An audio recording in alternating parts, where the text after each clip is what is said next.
começando mais um HSVcast, o papo de saúde aqui do Hospital Santa Virgínia.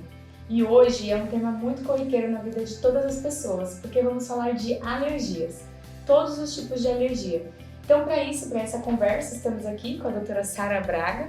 A doutora Sara, ela é médica e possui especialização em alergologia e imunologia pelo Hospital das Clínicas, né, Universidade de São Paulo. E a sua atuação é focada em diagnóstico preciso, tratamento baseado em evidência científica e um acompanhamento individualizado.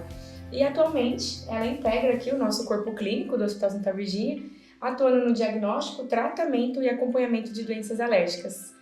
Tudo certinho? Tudo certo. Obrigada, doutora, por aceitar o nosso convite. Seja muito bem-vinda ao nosso HSVcast. Obrigada a vocês pela oportunidade. Então vamos começar, né? Quando a gente fala de alergia, são tantas coisas, né? Não é só aquele espirro que a gente costuma dar no dia a dia, mas são várias coisas, inclusive mais graves. Existem alergias alimentares, né? Então, para a gente começar, eu queria te perguntar, né? O que despertou o seu interesse por essa área, né? Como que surgiu esse desejo de ir para essa área? O desejo foi, assim, através de um colega, né? Que eu vi que ele estava fazendo a especialidade. E aí eu tive muita curiosidade, porque na faculdade a gente não tem muito essa matéria, né? A gente vê mais na especialização mesmo. E aí eu comecei a estudar e eu vi que ela era muito interessante, muito ampla. Ela entra em várias especialidades médicas, né? Como rinite alérgica, entra na otorrino, asma, entra na pneumo.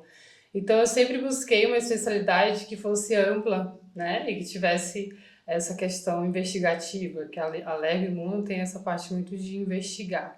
Então foi isso que me chamou a atenção e que fez eu querer fazer a especialidade. Ai, bacana. E não é muito comum, né? Assim, é mais difícil de você achar um especialista para falar da alergia, porque às vezes as pessoas têm ali alguns sintomas e vai no clínico. Quando que já é automático para ir assim na alergo ou precisa passar no clínico primeiro? Depende. Se o paciente já procurar no Google, colocar os sintomas e perguntar qual especialidade ele tem que ir, aí ele já vai direto. Alguns vêm encaminhado do otorrino, da dermato, da oftalmo, do pneumo, mas depende muito do que o paciente, do grau de entendimento do paciente e do médico também, porque, como eu falei, essa especialidade ela não é muito estudada durante a graduação. Então, às vezes, nem os médicos, né, sabem da especialidade e encaminhar o paciente para essa especialidade. Mas aqui em São Paulo ela já está bastante difundida. Tem pacientes que já, por exemplo, tem rinite, tem asma, tem dermatite, eles já procuram o alergista ao invés das outras especialidades. Bacana. Então, como eu disse, né, as alergias elas estão cada vez mais presentes no dia a dia das pessoas. Mas apesar de serem bem comuns, né, podemos dizer que são comuns, ainda tem muitas dúvidas sobre as causas, as formas de prevenção. Então, para começar a nossa conversa, eu queria entender um pouco, né, como que acontece no organismo essas reações. Então, o que tem que acontecer para que seja no organismo uma reação alérgica? Boa pergunta.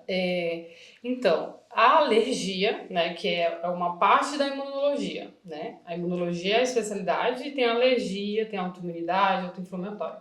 Então, a alergia, ela é o conceito, o que determina que é uma alergia é quando tem anticorpo envolvido.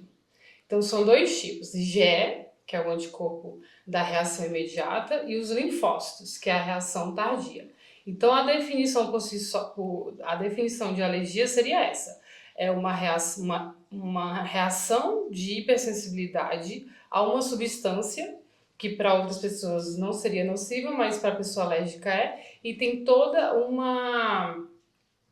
uma cascata ali de citocinas inflamatórias mediada pela IgE ou pelos linfócitos. Isso seria uma reação alérgica.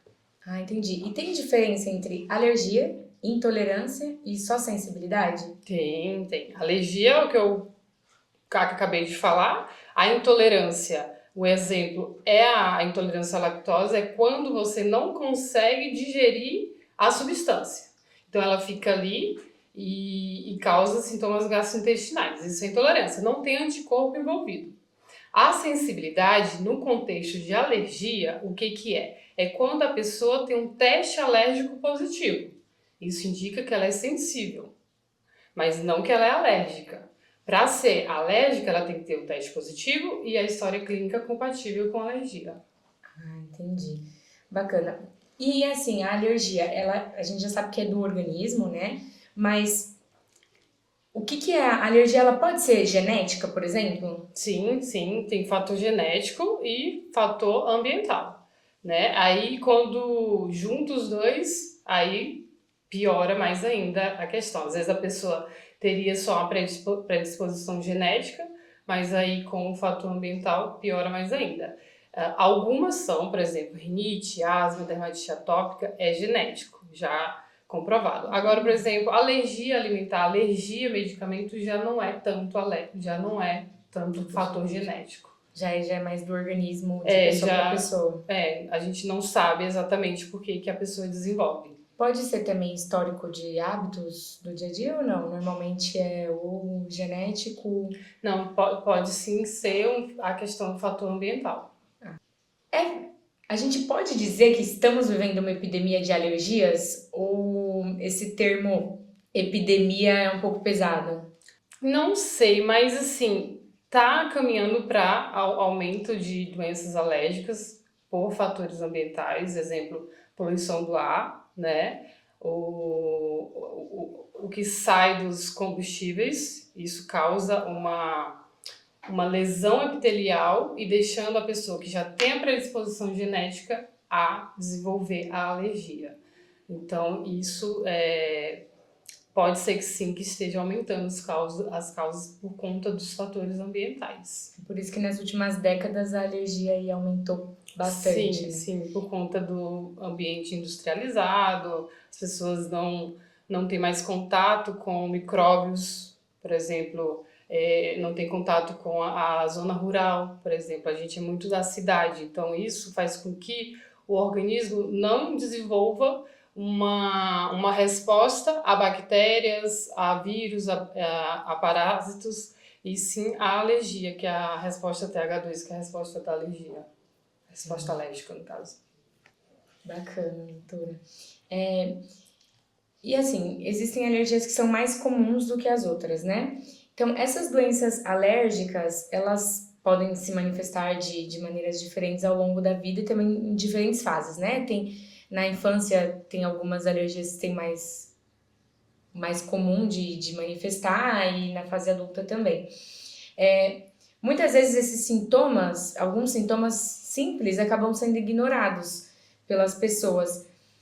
Então, eu queria que você contasse pra gente quais são as doenças alérgicas mais atendidas, né, no consultório, e se tem mesmo essa diferença da fase da vida, assim, quais são as mais comuns na infância?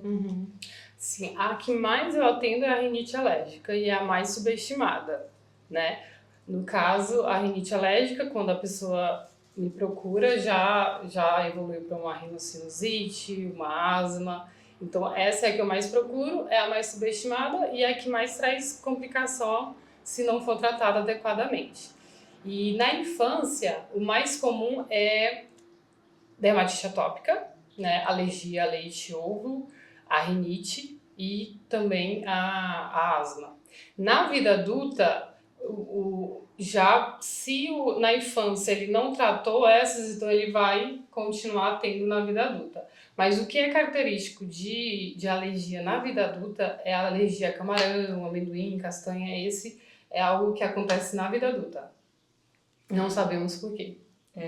Inclusive, a próxima pergunta que eu tenho para te fazer é justamente sobre a rinite alérgica.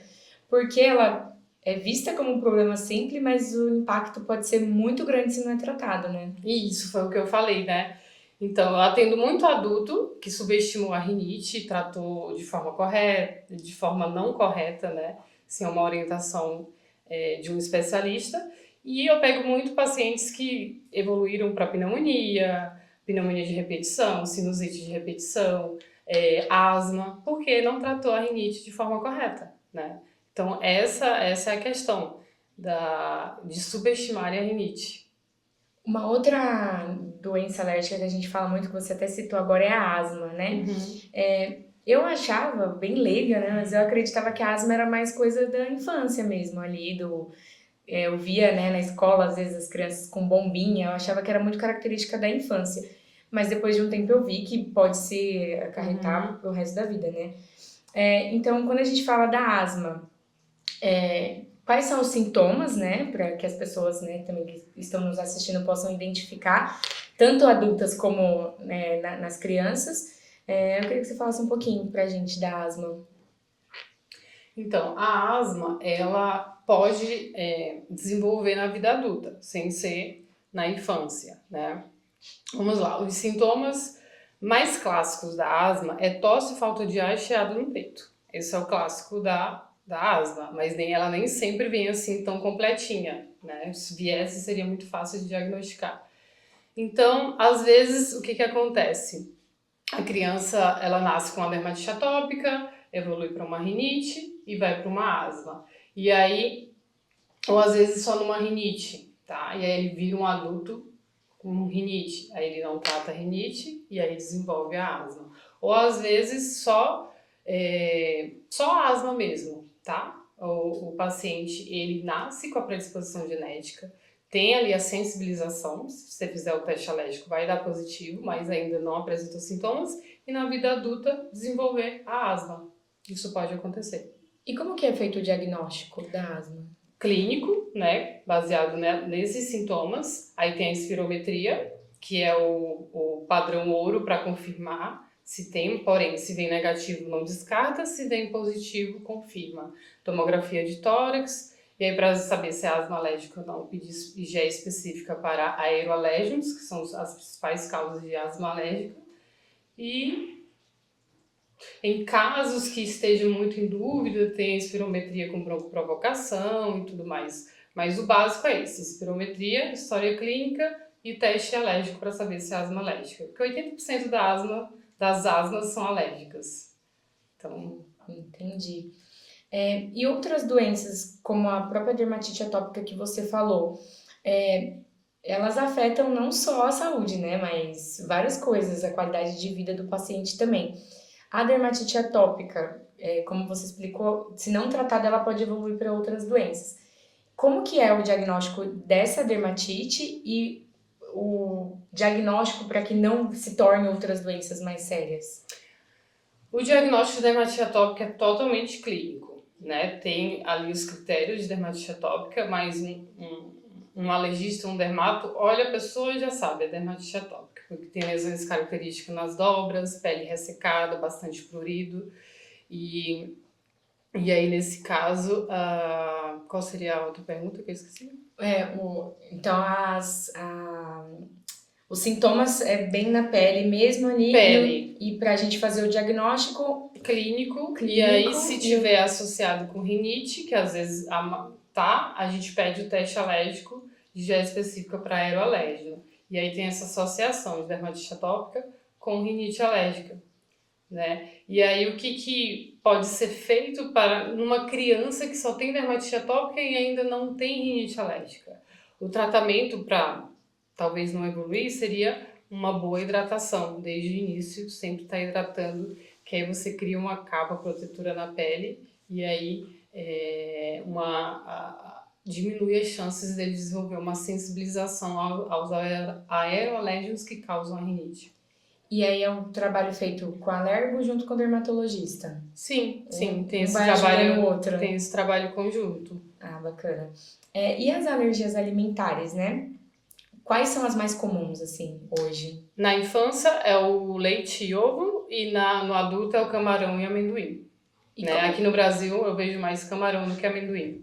E como que é o diagnóstico? Também é feito com teste clínico ou é mais profundo? História clínica e exame, né? Qual é os sinais e sintomas de uma alergia alimentar e já imediata?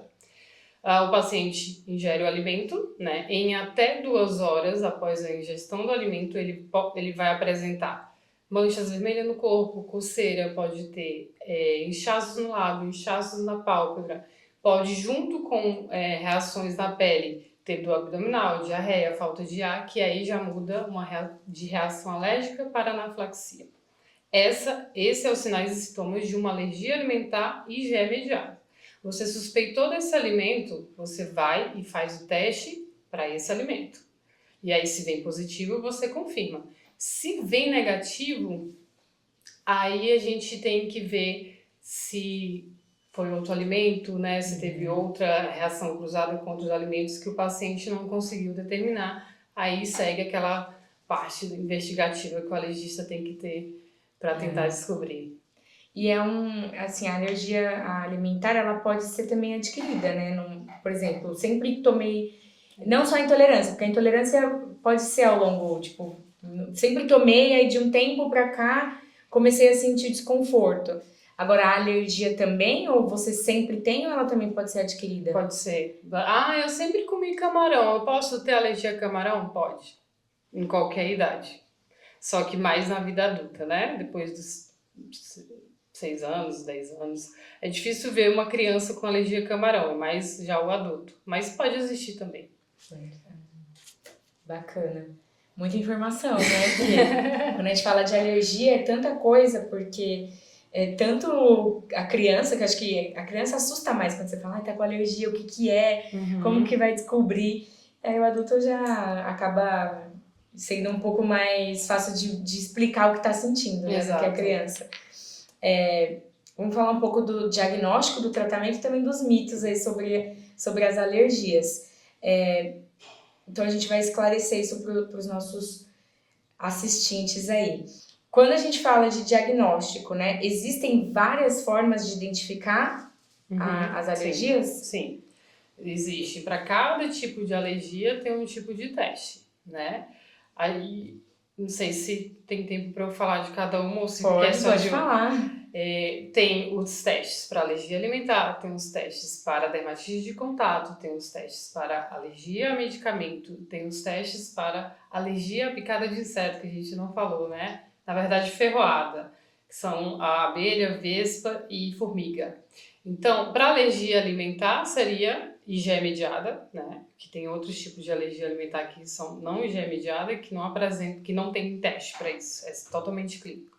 Então, para alergia IgE mediada, é o teste de IgE específica para o alimento suspeito. Para a dermatite de contato, são aquelas lesões que aparecem em áreas de fricção ou às vezes no corpo inteiro, que você suspeita que algum produto que você está usando está te causando alergia. Aí se chama PET teste. Em português, teste de contato, são os adesivos que colocam nas costas, com várias substâncias que tem em shampoo, condicionador, sabonete, para a gente tentar ver se tem alguma substância que você está usando e está te causando dermatite. Agora, vamos para o de alergia a medicamento. Esse já é muito difícil, porque exames de sangue para alergia a medicamento, eles não são confiáveis, eles não descartam e nem confirmam, mesmo com história clínica compatível. Então, assim, o que gera muita confusão, porque tem gente que pede IgE específica para dipirona, por exemplo, mas não serve esse exame, tá? Então, no caso do medicamento, testes se chamam testes cutâneos, né? Se for uma alergia a medicamento de reação imediata, você faz testes cutâneos. E não são todos os medicamentos que fazem teste cutâneo. Se for uma alergia a medicamento de reação tardia, que envolve os linfócitos, aí é outro tipo de teste, mas pode ser também o cutâneo, de leitura tardia, ou também o PET teste, que você coloca o medicamento ali e avalia em 3 e 4, 5 dias. E para a ferroada de inseto, é o IgE específica, mas às vezes o negativo não descarta, e aí você precisa fazer o prick teste, que é o teste cutâneo, ou o intradérmico. Esses são os testes, né, que a gente faz. Mas tudo tem que ser... esses testes não podem ser feitos se não tiver história compatível ou uma suspeita de alergia, né, IgE mediada ou reação tardia por linfócito. E qual que é a importância, né, da gente saber o agente causador dessa alergia? A importância é que você consegue excluir, né? E aí você excluindo, se for algo que você consiga excluir, na dermatite de contato já é mais difícil você descobrir a causa e conseguir excluir. Agora, na alergia alimentar IgE mediado, super fácil. Você encontrou, você não come mais aquele alimento. Alergia a medicamento, pelos testes você não consegue excluir totalmente, mas se você está em dúvida, tem que eu esqueci de mencionar, o teste de provocação oral, que é o padrão ouro para diagnóstico de alergia, de reação imediata, que se você está em dúvida qual medicamento que deu a reação, os testes cutâneos deram negativos, então você vai provocar, você vai dar a medicação e vai observar o paciente com cada medicamento. O que vier positivo, confirma ali o diagnóstico. Então, a importância de descobrir é isso. É você não ser rotulado por uma alergia que você não tem e ser rotulado pela que você realmente tem. Que é até mais fácil de você prosseguir com o tratamento, né? Exato, mais fácil de excluir. Exato. E doutora, tem cura a alergia? Depende de qual você está falando. As IgEs mediadas têm a dessensibilização. Né? Um exemplo clássico que a gente faz no Hospital das Clínicas, que é o hospital escola, quando o paciente, geralmente alergia a leite, o paciente até os 4 anos, depois ele não tem mais, né? Não é uma alergia para sempre. Mas tem alguns pacientes que passam dessa idade, passam dos 10, dos 12 e continuam tendo alergia a leite. Então, tem tratamento para esse caso, que é a dessensibilização ou imunoterapia oral.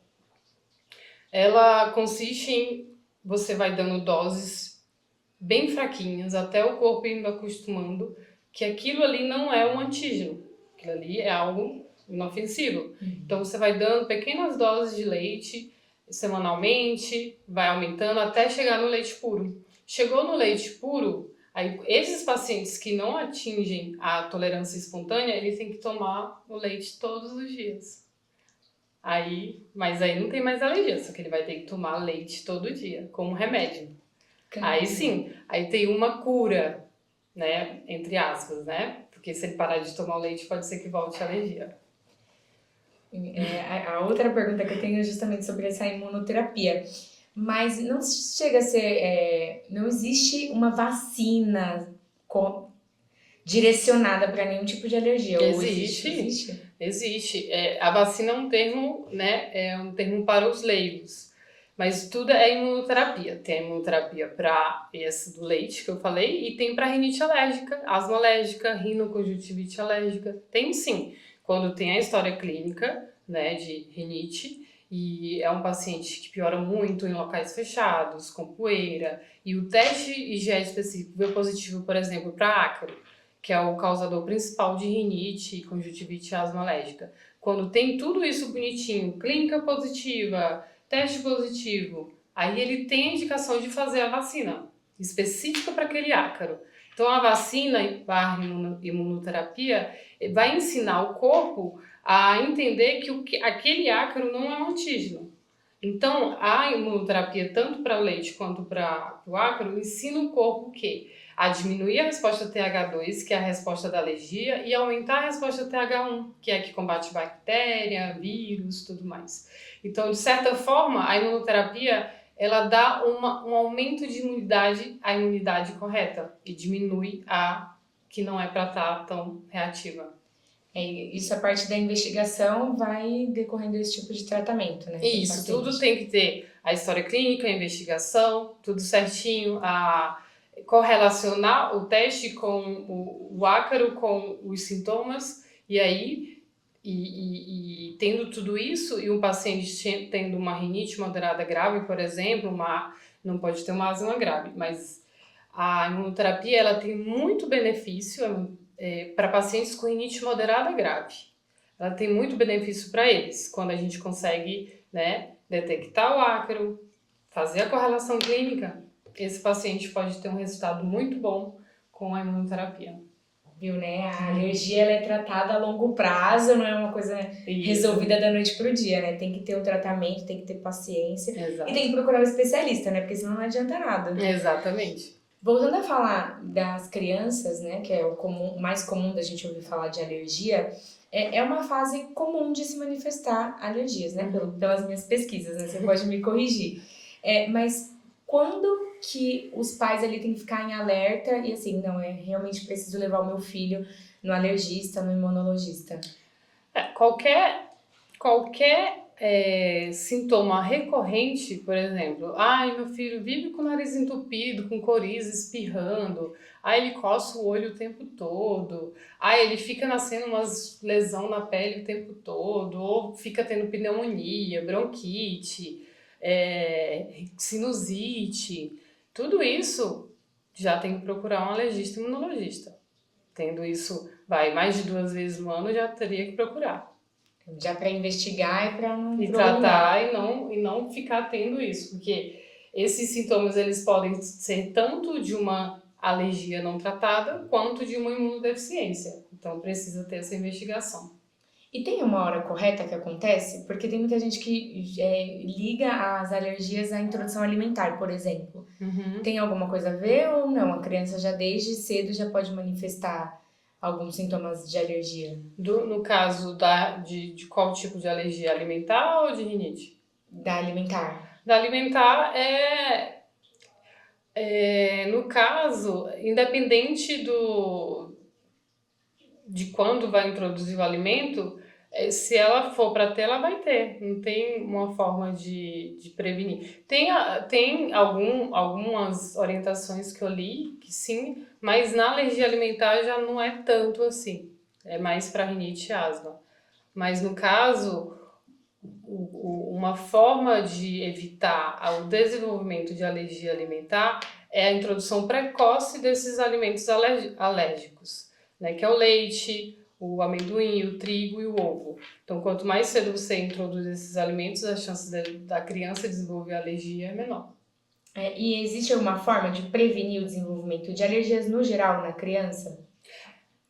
Então, tem alguns fatores ambientais que atrelado à predisposição genética, podem facilitar o desenvolvimento de alergia, né? Que, como eu falei, a poluição do ar, a exposição ao tabaco, né? Até o parto cesáreo pode deixar a criança propícia à doença alérgica, por quê? Porque no parto cesáreo ela não tem contato com a flora vaginal da mãe, por exemplo. Então ali, quando tem um parto vaginal, a criança ali já tem um contato com a flora vaginal, as bactérias que tem ali, então já ativa a resposta TH1. Então já é um fator que pode ser aí, diminuir a chance dela ter. Bom, para a gente fechar, né, vamos falar um pouco de qualidade de vida e o futuro também da especialidade. Tem muitas alergias e doenças imunológicas que vão além dos sintomas físicos, né? Que podem impactar o sono, a produtividade, o desempenho, né, no caso das crianças até escolar, e a saúde no geral. Então eu queria que você falasse pra gente como que as doenças alérgicas podem afetar a qualidade de vida dos pacientes no dia a dia. Sim, é igual tem um professor meu que ele tinha uma frase assim: a rinite não mata, mas maltrata, né? Então, a rinite e a dermatite atópica, eu acredito, e a urticária, eu acredito que são as doenças que mais atrapalham a qualidade de vida do paciente, né? E são três doenças que são totalmente tratáveis, mas por não ser algo que leve a algo muito grave, mas apenas maltrata, o paciente vai levando, Então isso, sim, isso acaba que o paciente acostuma com a doença, tá ali sofrendo, mas não vai atrás. Então isso, sim, impacta muito a questão por exemplo, dermatite atópica, a coceira, isso atrapalha muito a qualidade de vida do paciente. Até a autoestima, né, no caso da dermatite, porque você tá ali, às vezes, com o braço exposto, aí fica alguma coisa assim... Sim, a urticária, que são aquelas lesões bem vermelhas, assim, incha o lábio, incha o olho. Então, assim, impacta bastante na vida do paciente. Puxando esse gancho, quais são os maiores erros, né, que as pessoas cometem ao tentar tratar as alergias em casa? O maior erro que eu vejo em consultório é o tratamento errado da rinite. Tem muito paciente usando a longo prazo descongestionante nasal, que são as nafazolinas da família dela, que ele só apenas causa uma vasoconstrição, dá um alívio imediato, mas não trata a rinite. Também pacientes de longa data e sempre evoluindo para sinusite, mas está lá usando de forma errada ou tomando corticoide por via oral por muito tempo, e aí o uso de corticoide por muito tempo tem os efeitos colaterais. Na dermatite atópica não trata corretamente, não hidrata, né? E da urticária não trata com a medicação ideal, né? Muitos vêm já tratando com corticoide, né? Que é a única forma de controlar foi com corticoide. Isso traz aí traz muito problema para os pacientes. Tem gente que fica até... se torna um vício, né? De ir dormir, aí vai lá e pinga lá um sorinho no nariz. Eu tenho um paciente que ele usava um frasco por dia de descongestionante nasal. E a gente conseguiu tirar isso dele. E hoje ele tá assim, super feliz que conseguiu tirar o descongestionante nasal dele. Bacana, bom a gente saber, né? Ao longo do tempo, evoluiu também os tratamentos, né? Você acha que essa evolução dos tratamentos também tem proporcionado melhores resultados para os pacientes? Com certeza. Eu acho que a minha especialidade, ela tem muita opção, muita. E eu fico assim... Eu queria, assim, tipo, queria que isso chegasse, assim, a todo mundo, porque são doenças que têm muitas opções de tratamento. Hoje nós temos imunobiológicos, temos o dupilumab, temos o omalizumab, mepolizumab, tezepelumab. Tudo isso trata doenças alérgicas. Tem a imunoterapia, tem a dessensibilização. Então, assim, é uma área que ela traz muito prazer para o médico. Eu amo, sou apaixonada por essa área porque eu consigo trazer um controle, porque a cura na medicina é difícil, mas nas doenças alérgicas a gente consegue controlar muito bem com essas medicações. Então tem muita opção. Então se a pessoa tem todos esses sintomas, procure um alergista que vai ter ali um leque de tratamento para a gente poder fazer. De opções, né? De opções. E, assim, se eu pudesse deixar uma mensagem final, né, para o paciente em relação às alergias, o que você falaria? Se você tem sintomas de rinite, coriza, congestão, você vive doente, procure um médico especialista em alergia e imunologia que você vai ter ali um acompanhamento, vai ter ali um bom controle da sua doença. Não é garantida a cura, mas acredito que ali uma qualidade de vida vai melhorar bastante com a procura do especialista correto. Bacana. Tem alguma coisa que a gente não falou que você gostaria de falar? Algum mito da alergia que você acha importante esclarecer? Tem... nem um mito, mas assim, algo que confunde muito, inclusive os médicos. Teste alérgico positivo não significa que a pessoa tem alergia. Isso é um dos mais... que eu mais mito que eu corrijo no consultório. É isso. Vem muito paciente com testes alérgicos positivos, que foram solicitados não sei porquê, sem uma história clínica compatível, e aí o paciente já chega para mim e fala, sou alérgico a isso.